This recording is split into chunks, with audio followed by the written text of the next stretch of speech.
international community. I also shared with her the evolution of the National Action Plan and how the Peshawar tragic incident or the watershed in the way people in Pakistan dealt with terrorism and extremism, and what the Pakistan Armed Forces have done in cleansing the tribal belt, and the new political consensus that has evolved. We also had a good discussion on the status of INGOs, the perception and the reality, and I shared with the High Representative what initiatives we had taken, and some of the anxieties, I hope, after the discussion we've had would settle down, and they would feel more comfortable in working in Pakistan. I also shared with her how German political foundations, through negotiations and talks, have now been incorporated and have been registered, and how 75 of INGOs are already registered and are working in Pakistan, and we are working on others as well. And lastly, we had a very good discussion, and we shared and compared notes on Afghanistan. As you know, the European Union has been a great contributor to Afghanistan's reform and reconstruction agenda. They also, like us, have a stake in peace and stability in Afghanistan. So we shared Pakistan's perspective, Pakistan's role of facilitation in the peace and reconciliation process, and where we stand on that at the time. I also gave her an overview of our government's thinking vis-a-vis our eastern neighbor, that's India. How open we were, how open we are in engaging with them to resolve our outstanding issues through a sustained dialogue, because that's the only sensible way forward, as we have consistently held this view that there is no military solution to Afghanistan, and the only way forward is a negotiated political settlement. We are both convinced there is no solution to India and Pakistan but to talk and resolve issues through negotiations.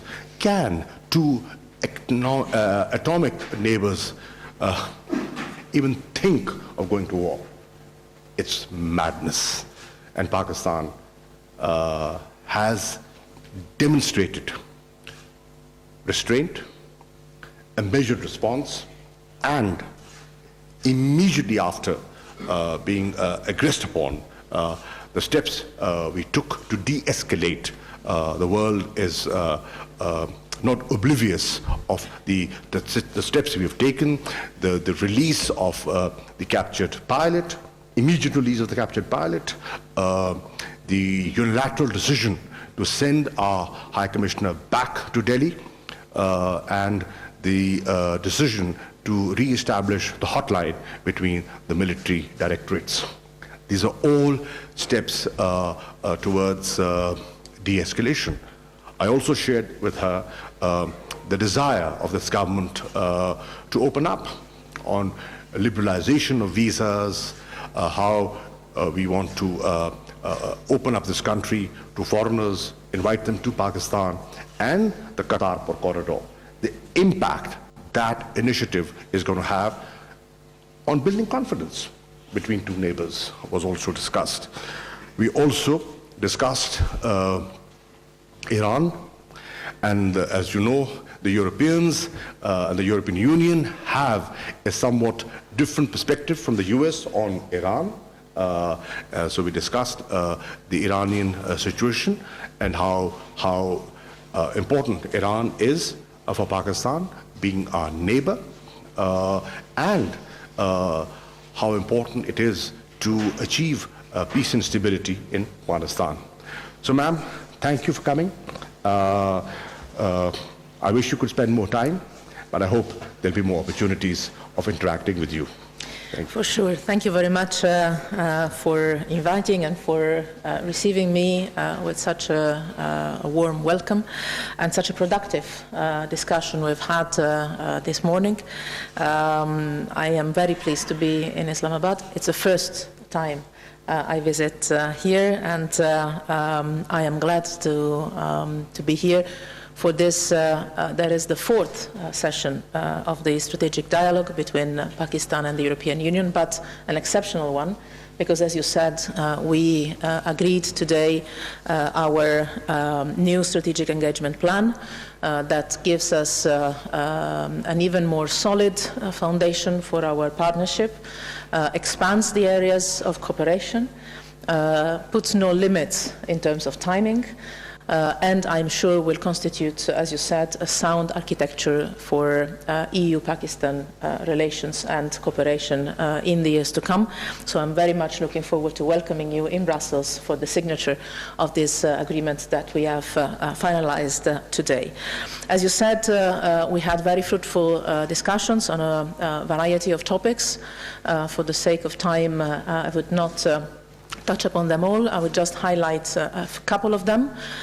One is how important our partnership is for both. Let me mention, for instance, our cooperation on the priorities that are also, as you mentioned, the priorities of your government. Poverty alleviation, but also investment in human capital, in education, in good governance, in the fight against corruption, and how much we can work together to this effect.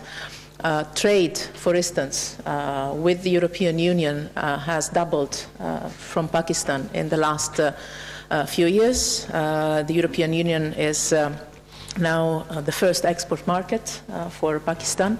And this is also thanks to the preferential access to the European Union's market that Pakistan is enjoying since 2014. And since it is enjoying this preferential access to our market, it's exactly linked to that, the exports made by Pakistan to the European Union have doubled. This is linked to the implementation of a certain number of international conventions, is what we call the Generalized Scheme of Preferences Plus, and we've also discussed about the implementation of these international conventions that are namely linked to the promotion of human rights and also freedom of religion and belief, freedom of expression, the situation of women and the role of civil society in Pakistan. We've had good discussion, and I've noticed the strong political commitment of the minister and this government to be very consistent on these values and push forward this agenda that is so important for your government. We have a very important partnership on many different fields, including, as you said, migration. We have a readmission agreement in place between Pakistan and the European Union. We agreed to intensify our common work to implement it efficiently, but also to manage together the migratory flows, but also to support Pakistan in its very generous hosting of so many Afghan refugees. We know it's a challenge, and you know that you can count on us to support your country in this respect. This brings me to one of the most relevant issues we have debated today, with a good convergence, I believe, our common support to the current Afghan peace talks, and we have discussed ways in which the European Union and Pakistan can effectively encourage and accompany a process of talks that could eventually lead to peace in Afghanistan that is so important both for Pakistan but also for the European Union. Let me also mention, before I conclude, again, it would be too long to mention all the issues we have discussed, the fact that we have appreciated the fact that tensions with India after the recent events in February have de-escalated. The minister informed me about the steps taken to address the challenge of terrorist activities, and I have expressed to him all our support in trying to make this crackdown on militant and terrorist groups as effective as possible for the sake of regional security and stability, but also for the sake of Pakistan itself. Pakistan knows that it can count on the European Union to support the country in this process.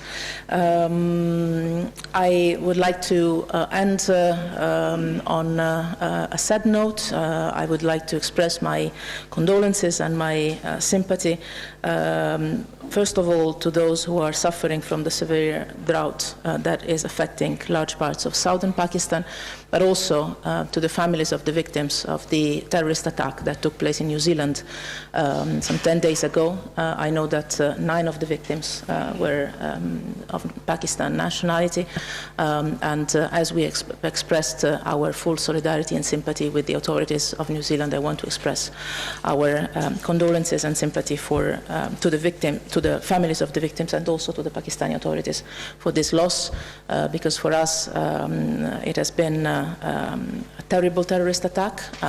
Every time that a place of worship is attacked anywhere in the world, no matter what kind of religion it is, it's an attack against all of us. So we are in full solidarity in this. Thank you very much. I would like to mention one point which slipped my mind, and that is the point of Islamophobia. I mentioned to Mogherini that the rising trend of Islamophobia is a great concern to me, and should be a great concern to you, because you have lots and lots of Muslims spread all over Europe. And I shared with her the sentiment of the special meeting convened in Istanbul of OIC, and also the leadership shown by the Prime Minister of New Zealand in tackling this very sensitive issue, leading from the front and telling the world that there is a different way of dealing with this. You know, how societies can gel together, how different cultures, ethnicities, and religions can live in peace. Christchurch has shown it's tragic. It's tragic. We lost 9 Pakistanis there.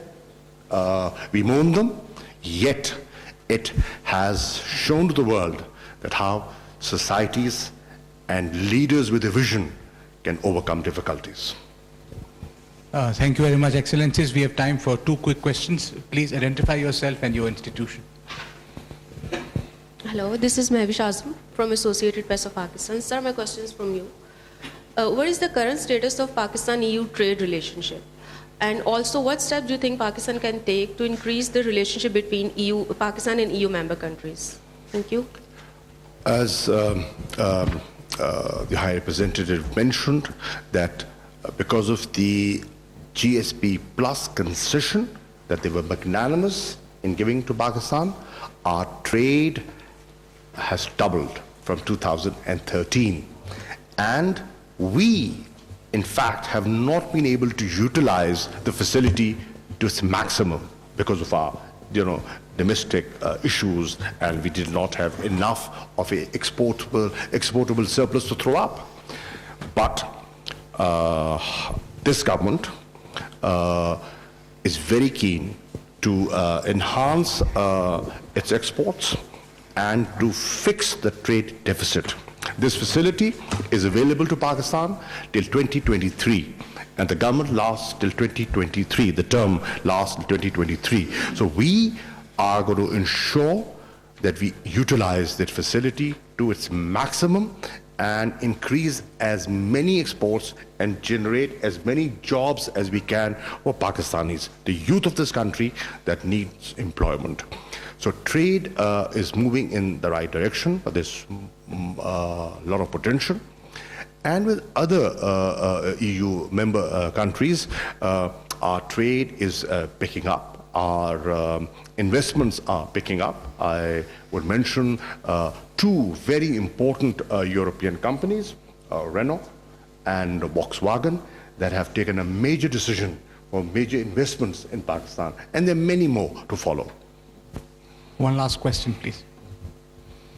Ma'am, this is Asadia from PTV, and my question is regarding the OIC's recent decision to request the special session of UN General Assembly regarding Islamophobia. What would be EU's position on this? First of all, I want to fully share the words that the Minister said about the fact that the rise of Islamophobia is a threat for us all. It's a threat not only for Muslims, but also for our societies, because the strength of our societies lies in their diversity, and whoever attacks the diversity of our societies attacks the entire society, not just one segment of it. This is why for the European Union institutions, for me personally, for all our member states, it is a priority to make sure that Islamophobia doesn't find any place in the European Union.